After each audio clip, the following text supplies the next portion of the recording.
This next X-Talk speaker, friend of ours, Tim Bilecki. Tim is a former member of the military. He is an international criminal trial lawyer, and he just flew in from Asia to get here. He travels to the Pacific Rim and defends court-martial cases. He's an extremely intelligent guy. He's named one of the 40 under 40 top criminal lawyers in the world. And please join me, stand up and welcome to the stage, Mr. Tim Bilecki.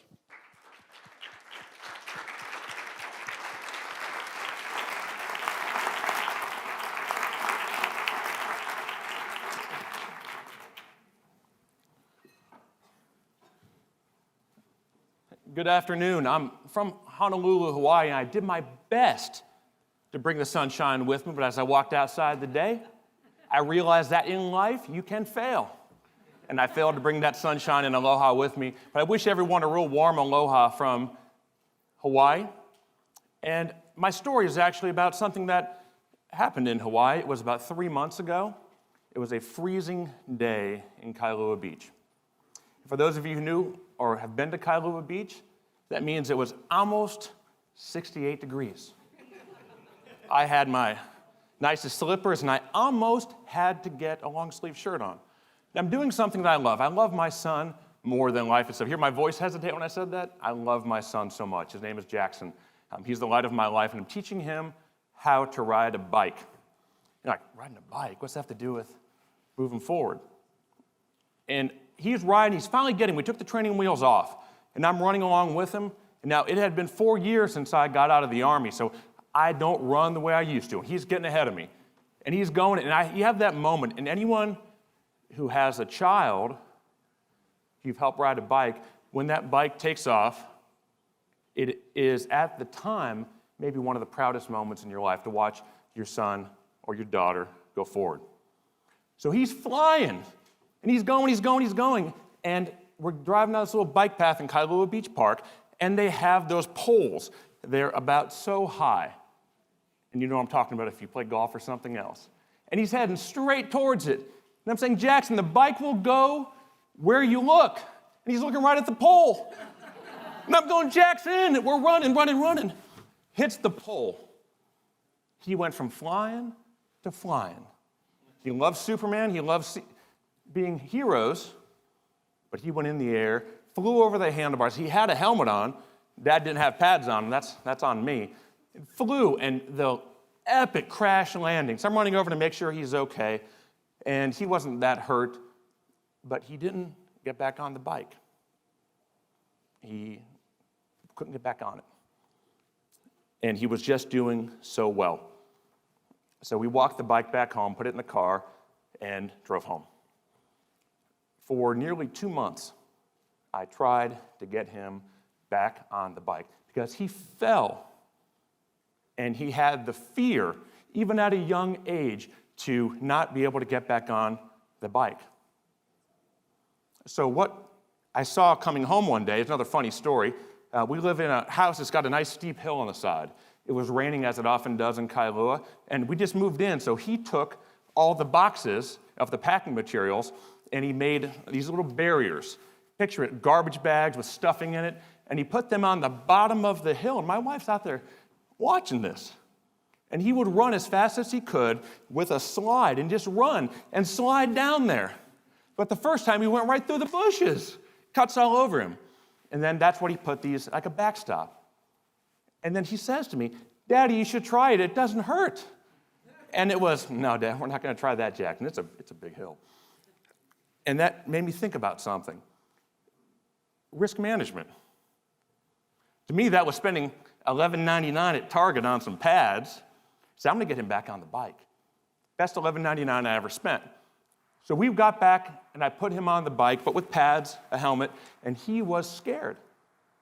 But the thing is, when my son was so concerned about the fall, he didn't have the ability or the wherewithal to think about how to ride. Think about that. He was so concerned about the fall and what could happen that he wasn't able to move forward and ride. But he finally did it. He fell, and he realized it didn't hurt. The fall wasn't as bad as he thought it was. the fall didn't hurt. And he rode. And for a young boy or a young girl, that's freedom. And when he overcame the ability to be scared of the fall, in his world, he had freedom. Think about that. The lessons you can learn from a child. Now he rides, and I can't stop him. He's a madman out there. I need to get more risk management. And I'm thinking about that. You always take on the persona oftentimes of your father or your mother, but sometimes you're very much like your child. And I thought about that, and the lessons that I learned from him was something I applied to my own life not even 4 years ago. And not to go into my backstory and everything else, but 4 years ago, I was in the Army. I was a judge advocate general, trying cases around the world, defending the service members accused of sometimes terrible crimes, many of which they did not commit. We were truly defending those who defended America, and it was an amazingly noble cause, and I was passionate about it. But I was nervous, scared of the fall, to get out of the military and start my own practice. But I did. And 4 years later, in Honolulu, we have an amazing practice where we fly around the world defending these young service members accused of crimes. And we are often the last line of defense. We've built an amazing practice because we were not scared of the fall. Why? Because I wasn't scared of the fall. And you have to have passion in your life. And moving forward, and now as I look at my son riding and moving forward, I realize that not only do you have to be not scared of falling, but you have to actually get out there and do it. And for those months when his bike sat in the garage and all the other kids are driving by, he's wanting to get out there, he was scared. And that's no different in your personal life, in a business, or anything else. Everyone today will have a moment that will scare them and make them want to fall. Everyone. Today. Whether that's something as simple as getting a phone call you don't want to accept, having to do something you don't want to do, a setback in life, a setback in business, or whatever it happens to be. And the important thing is realizing the lessons that you can learn from a young child. And that if you are too concerned about falling, you will never be able to ride and have that freedom. So what I encourage everyone to do today, which has been a gift for me, something I've had significant gratitude for, is to be able to look and understand what risks that are out there, internalize them, internalize the fear, internalize potential setbacks, and take a risk and live with it and move forward. And when that happens today, in any capacity today, any capacity, think about what would happen if you didn't take the risk, and where my son would be, or your child, or anyone else would have been if they never got back on the bike. For him, it was freedom.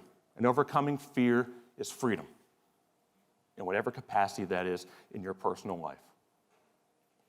I want to thank you for your time, and I want to wish you a very warm aloha and mahalo, and thank you.